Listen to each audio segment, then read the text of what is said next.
இதுதானே நம்ம எவ்வளோ உழைக்கிறோம், கிரவுண்ட் லெவல்லேருந்து உழைக்கிறோம். இப்போ நம்ம டெப்டி சிஎம் இருக்கார்ல, அண்ணன் வந்து ஒரு நாளைக்கு சென்னையில் ஆரம்பித்து ஒரே நாளில் தூத்துக்குடி வரைக்கும் சுற்றுப்பயணம் போகிறாரு. அது வந்து பெரிய விஷயம். இன்றைக்கி அதை பற்றி பேசுகிறத கூட ஆக்டர் சும்மா ஏதோ ஒரு விஷயம் வீட்டில் கூப்பிட்டு கொடுக்குற பொருளுக்கு ஒரு வேலையை கூட இது பல மடங்கு உழைக்கிறவங்களுக்கும் நம்ம கம்பேரே பண்ண முடியாது. நீங்கள் ஆக்டருங்க வந்து அவங்க தனி ஆக்டிங் தான். கிரவுண்ட் லெவலில் வந்து மக்களை சந்திச்சாங்கன்னா அவங்களோட உண்மையான கலை நிலவரம் தெரியும். கிரவுண்ட் லெவலில் சந்தித்தா தான் அவங்களுக்கு அந்த எஃபெக்டிவிட்டியே தெரியும். மக்களை சந்திக்கும் போது தான் அவங்களோட பிரச்சனைகளை வந்து முடியும். மக்களை சந்தித்து நேரடியாக போகாத வரைக்கும் அவங்களால அரசியல் உள்ளே உட்காந்து பேசுகிறதுக்கும் கிரவுண்ட் லெவலில் போகிறதுக்கும் வித்தியாசம் எவ்வளோ.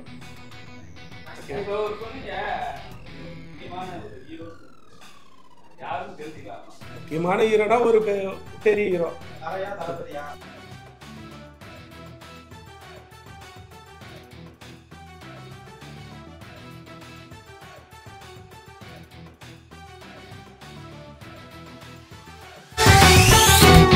இப்போ நம்ம என்டர்டைன்மெண்ட் ஆக போகுது பிளஸ். என்னது 5+ OTT 800+ blockbuster movies, அதுவும் 1+, 2+, 3+, multi+ languagesலயா? Exclusive movies, brand new web series, இன்ட்ரெஸ்டிங்கான ஷார்ட் மூவிஸ். வாவ், இதுல இவ்ளோ பிளஸ் இருக்கா? இதுல இருக்க ஒரே ஒரு மைனஸ், அதுவும் நமக்கு பிளஸ் தான். மத்த எல்லா OTT-யை விட மைனஸ் பிரைஸ் இல்ல, அதுவும் ஒரு நாளுக்கு ₹1 தான். OTT Plus டவுன்லோட் பண்ணி நான் என் சந்தோஷத்தை பிளஸ் ஆக்கிட்டேன். அப்ப நீங்க OTT Plus இது ஆல் இன் ஒன் ஆப். உடனே டவுன்லோட் பண்ணுங்க. OTT Plus இதுல எல்லாமே பிளஸ். என்னுடைய பெயர் தாருண்குமார். நான் இங்கே மாம்பாக்கம் ஊராட்சி ஒன்றிய கவுன்சிலர். பனங்காட்டுப்பாக்கம், கொளத்தூர், வெளிச்சை, சோனலூர், மாம்பாக்கம் மொத்தம் 5 ஊராட்சி 11 ஆம்லேட் வில்லேஜ் சேர்த்த அந்த ஏரியாவுக்கு ஒன்றிய கவுன்சிலராக இருக்கேன். வழக்கறிஞராக பணிபுரிகிறேன். இப்போ இந்த பொங்கல் திருவிழாவை முன்னிட்டு இப்போ இருக்கிற என்னுடைய 5 ஊராட்சியில் உள்ள அனைத்து பொதுமக்களுக்கும் எங்களுடைய மாவட்ட கழக செயலாளர் அன்பு அண்ணன் தாமோ அன்பரசன் அண்ணன் அவர்களும் ஒன்றிய பெருந்தலைவர் திரு SRL இதயவர்மன் அவங்களுடைய இன்ஸ்ட்ரக்ஷன் பிரகாரம் அவங்க வந்து பொதுமக்கள் எல்லாரையும் போயிட்டு அணுகணும். கட்சிக்காரங்களை மட்டும் பார்க்காம பொதுமக்கள் அனைவருக்குமே போயிட்டு நம்ம வந்து உங்களால் முடிஞ்ச நலத்திட்ட உதவிகளை செய்யணுன்ற ஒரு கோரிக்கையை வச்சாங்க. அதன் அடிப்படையில் இன்றைக்கி இந்த 5 ஊராட்சியில் இருக்கிற அனைத்து பொதுமக்களுக்கும் பொங்கல் தொகுப்பு, புடவைகள் மற்றும் கேலண்டர், மஞ்சப்பை எல்லா திட்டத்தையும் துவங்கி இன்றைக்கி செயல்படுத்தி வந்துட்டு. இப்போ வந்து கவர்மெண்ட்டே வந்து இந்த பொங்கல் பரிசு தராங்க. எக்ஸ்ட்ரா ஒரு மக்களுக்கு என்ன காரணம்? கவர்மெண்ட்டு அவங்களால முடிஞ்சது எல்லா மக்களுக்கும் சென்றடையணும். பல்வேறு நலத்திட்ட உதவிகள் செய்கிறாங்க. இன்றைக்கி நான் கொடுக்கறது என்னுடைய மக்கள், என்ன இந்த பகுதி மக்களுக்கு எனக்கு வாக்களித்து செஞ்ச மக்களுக்கு நான் செய்யணுன்ற அடிப்படையில் எல்லா மக்களுக்குமே நான் செய்யணும். எல்லா மக்களும் எத்தனை பேராக இருக்காங்க?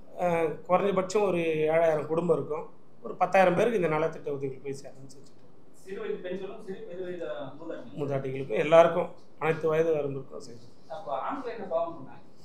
ஆண்களுக்கு வந்து என்னென்னா அவங்களுக்கு வந்து நம்ம இளைஞர்களை ஊக்குவிக்கும் வகையில் நிறைய செயல்திட்டங்கள் செயல்படுத்திட்டு வரோம். செயல்திட்டங்கள் பண்ணிக்கிட்டு வரோம். சொல்ல போனீங்கன்னா நான் உடற்பயிற்சி ஜிம்முக்கு போகிற பசங்களுக்கு நிறைய பேருக்கு நாங்கள் ஹெல்ப் பண்ணுறோம். சொல்லாத லெவலில் நம்ம பண்ணிக்கிட்டு இருக்கோம். அதே மாதிரி நிறைய திட்டங்களும் பண்ணிக்கிட்டு இருக்கோம். அவங்களுக்கு ஆண்களுக்கு பண்ணுறத பண்ணிக்கிட்டு தான் இருக்கோம்.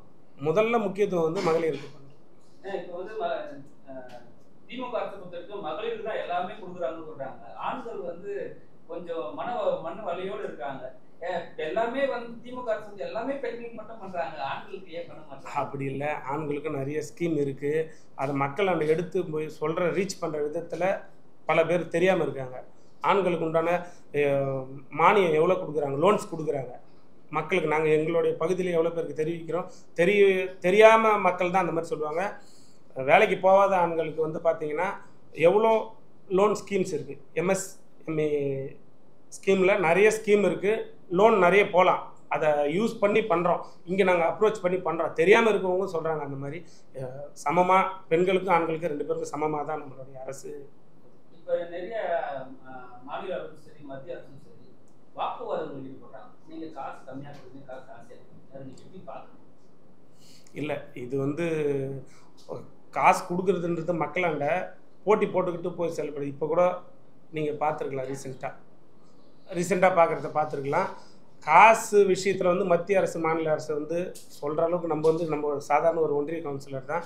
இங்கே என்ன திட்டங்கள்னால் தமிழக அரசு சிறப்பான முறையில் செயல்படுது. மக்களுக்கு நலத்திட்டங்கள் நல்ல முறையில் வருது.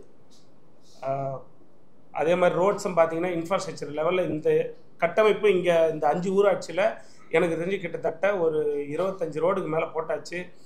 ரேஷன் கடை இல்லாத ஊருக்கு ரேஷன் கடையும் கொடுத்தாச்சு. அதே மாதிரி என்னென்ன பணிகள் இருக்குதோ எல்லாமே செஞ்சேன். ஃபாரஸ்ட் ரோடு இது வரைக்கும் 10 வருஷமாக போன அதிமுக ஆட்சியில் ஃபாரஸ்ட் ரோடு எதுவுமே போடலை. ஆனால் இப்போ திமுக ஆட்சி வந்ததுக்கப்புறமா கிட்டத்தட்ட சோனலூர் அந்த இணைப்பு சாலை ஒன்று இருக்குது, நான் கூப்பிட்டு போகிறவங்கள.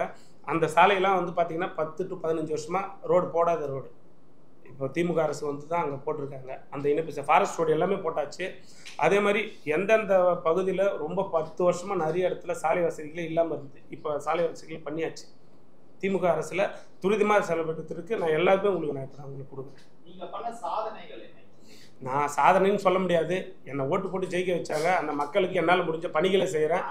அந்த பணிகள் வந்து பார்த்தீங்கன்னா சோனலூரில் இருக்க அந்த ஃபாரஸ்ட் ரோடு பெரிய ரோடு ஒன்று பண்ணோம். அதுக்கப்புறம் வெளிச்சை ஊராட்சியில் 2 கோடி திட்டத்தில் ஒரே அட்டஸ்டச் ரோடு ஒன்று வந்து முதலமைச்சரோட சிறப்பு நிதியில் வந்து அந்த ரோடு ஒன்று இம்ப்ளிமெண்ட் பண்ணாங்க. அது பண்ணது. பனங்காட்டுப்பாக்கம் புங்கேரி இணைப்பு சாலை ஒன்று, பனங்காட்டுப்பாக்கம் மெயின் ரோடு ஒன்று பண்ணோம்.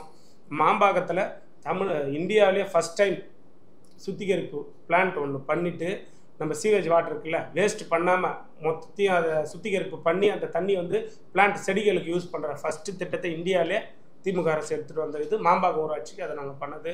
பெரிய இந்த ஊராட்சியில் பண்ணது அது ஒன்று பண்ணியிருக்கோம். அதுக்கப்புறம் வெளிச்சையும் பண்ணியாச்சு, சோனலூர் பண்ணியாச்சு.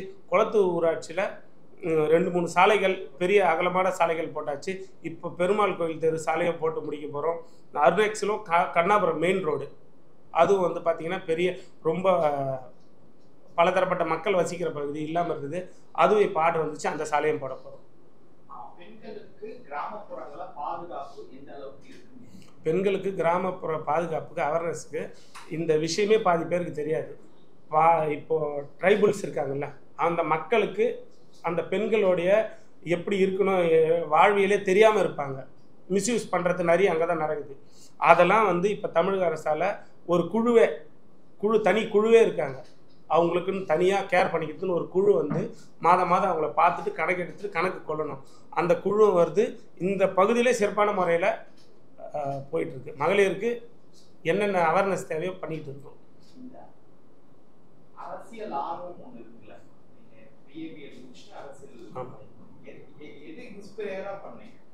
எதை நான் அரசியலில் வந்து பண்ணேன்னா மக்களுக்கு செயல்படுத்தணும். யார் செய்வாங்கன்றது முக்கியம்.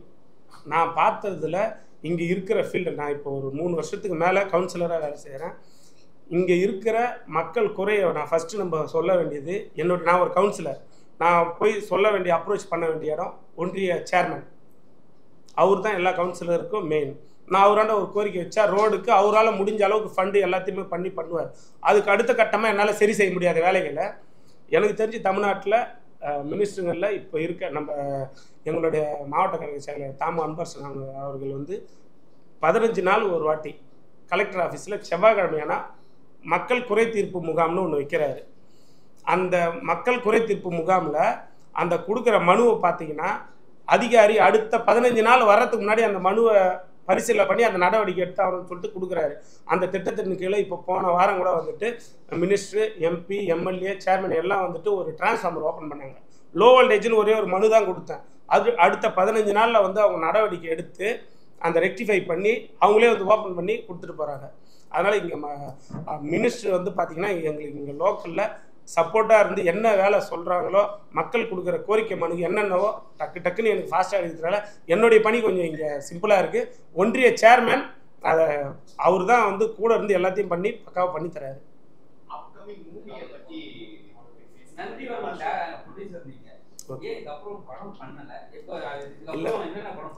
படம் பண்ணலை இல்லை, ஒரு பெரிய ஹீரோ கிட்ட வந்து ஆல்ரெடி படம் போயிட்டுருக்கு, ஷூட்டிங் போயிட்டுருக்கு. தை மாதம் பிறந்தோன்னா அதோட அறிவிப்பு வெளியாகும். நான் நந்திவரன் படம் ரிலீஸ் அப்போவே நான் சொல்லியிருந்தேன் அடுத்து ஒரு ஹீரோ கூட பண்ண போகிறேன்னு. ஆல்மோஸ்ட் ஷூட்டிங்லாம் போயிட்டுருக்கு. பொங்கலுக்கு அப்புறமா அறிவிப்பு வெளியாகும். படம் பண்ணுறவங்க அரசு ரீதியாக பண்ணும்போது சில பிரச்சனைகளை உங்கள் உள்கட்சியிலே வந்து ஒரு வந்து சினிமா சம்பந்தப்பட்ட ஆளா இருக்காரு சொல்லிட்டு ஏதாவது பேச்சுவார்த்தை இல்லை. எது பண்ணீங்க? அதாவது வந்து ஒரு குறிப்பிட்ட கட்சியிலேருந்து சில எதிர்ப்புகள் பண்ணாங்க. எங்கள் திமுகவை பொறுத்த வரைக்கும் கட்சிக்கும் சினிமாவுக்கும் அது சம்மந்தம் இல்லை.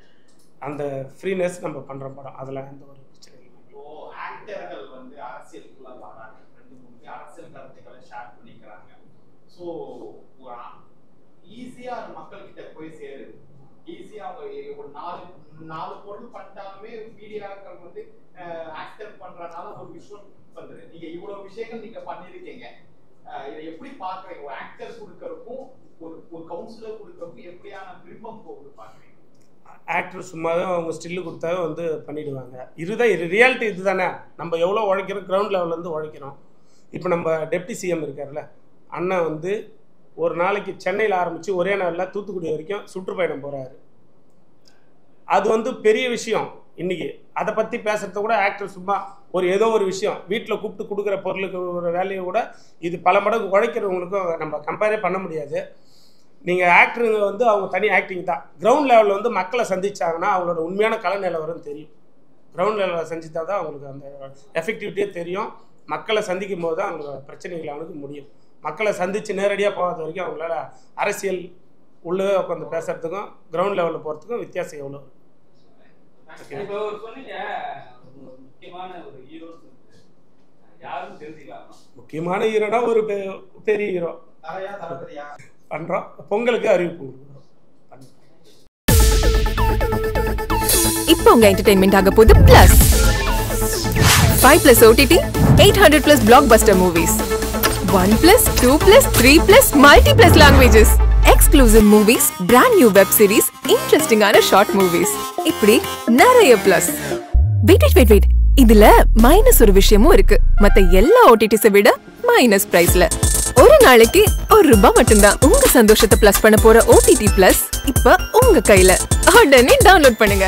OTT Plus இது ஆல் இன் ஒன் ஆப். உடனே டவுன்லோட் பண்ணுங்க. என்டர்டெயின்மெண்ட்டை பிளஸ் பண்ணுங்க OTT பிளஸோட.